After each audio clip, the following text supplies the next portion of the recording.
ইতিমধ্যে আমাৰ বিভাগে ইতিমধ্যে আমাৰ পত্ৰ লিখিছে আপোনাৰ 25 ছেপ্টেম্বৰ তাৰিখে যে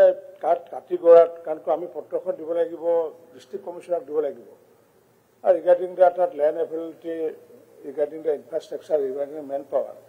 গোটেইখিনি ডিটেইলছ দিয়াৰ কাৰণে আমি ছেপ্টেম্বৰ মাহত ইতিমধ্যে চিঠি লিখিছোঁ আৰু তেওঁলোকৰ পৰা এইখিনি অহাৰ পিছত নিশ্চিত ওপৰত কাটিগৰাকী আদি কৰি পাকা বেতগৰাকী আদি কৰি আমি নিশ্চিত ওপৰত আমাৰ মাইণ্ডছেট এইটো আমি দিয়াৰ কাৰণে মাইণ্ডছেটটো আছে কাৰণ কিয় ইতিমধ্যে আমাৰ হেৰিয়ে ক'লে কমলক্ষদেৱ প্ৰকাশটো কৈছে যে পূৰ্বৰ চৰকাৰখনে এটা ঘোষণা কৰিছিলে আৰু এই ঘোষণা কৰাৰ সময়ত কোনো বাজেটৰী কোনো প্ৰভিজন নাছিলে কোনো ফাণ্ড ধৰা নাছিলে কিন্তু আমাৰ চৰকাৰখনে মানুহক তেনেকুৱাকৈ ঠগোৱা ব্যৱস্থা কৰা নাই বাবে আমি লগে লগে যেতিয়া আমাৰ চৰকাৰে যেতিয়া সিদ্ধান্ত লৈছিলে 2023 চনত আৰু যেতিয়া 12 ছেপ্টেম্বৰ তাৰিখে 79 তেতিয়া 79 আছিলে পিছত বজালীখন যিহেতু জিলা 78ক আমি যাতে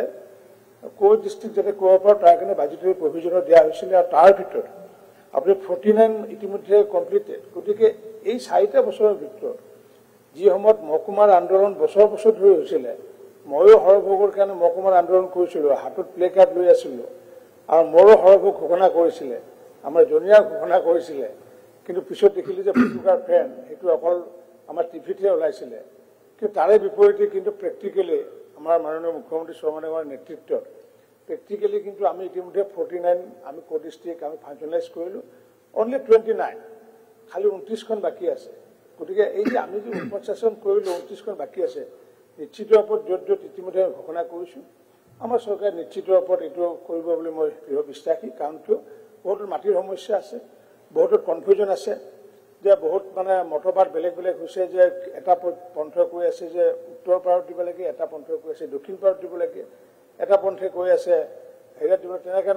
আমাৰ ভৱানীপুৰ হৰভোগৰ ক্ষেত্ৰত তেনেকুৱা হৈছে মই য'ত JD মিনিষ্টাৰ মোৰ ভৱানীপুৰ হৰভোগ সমষ্টিতে এতিয়ালৈ মই ক' ডিষ্ট্ৰিক্ট পাতিব পৰা নাই ৰিগাৰ্ডিং ডিছপুট ক'ৰবাত পাব্লিক ডিছপুট আছে ক'ৰবাত লেণ্ড ডিছপুট আছে ক'ৰবাত মেন পাৱাৰ কথা আছে ক'ৰবাত ইনফ্ৰাষ্ট্ৰাকচাৰ গতিকে মই ভাবোঁ নিশ্চিত ওপৰত 49খন হৈছে যিহেতু আগন্তুক দিনত এইকেইখনো হ'ব ধন্যবাদ ধন্যবাদ মাননীয় মন্ত্ৰীলৈ ধন্যবাদ জ্ঞাপন কৰিছোঁ মন্ত্ৰীৰ উত্তৰত আপোনাৰ আশা সঞ্চাৰ হৈছে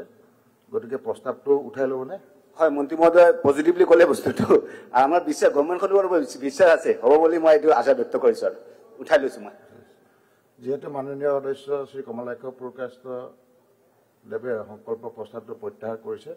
গতিকে উক্ত প্ৰস্তাৱটো প্ৰত্যাহাৰ কৰা সদনৰ সন্মতি আছেনে যিসকল সপক্ষে আছে কওক হয়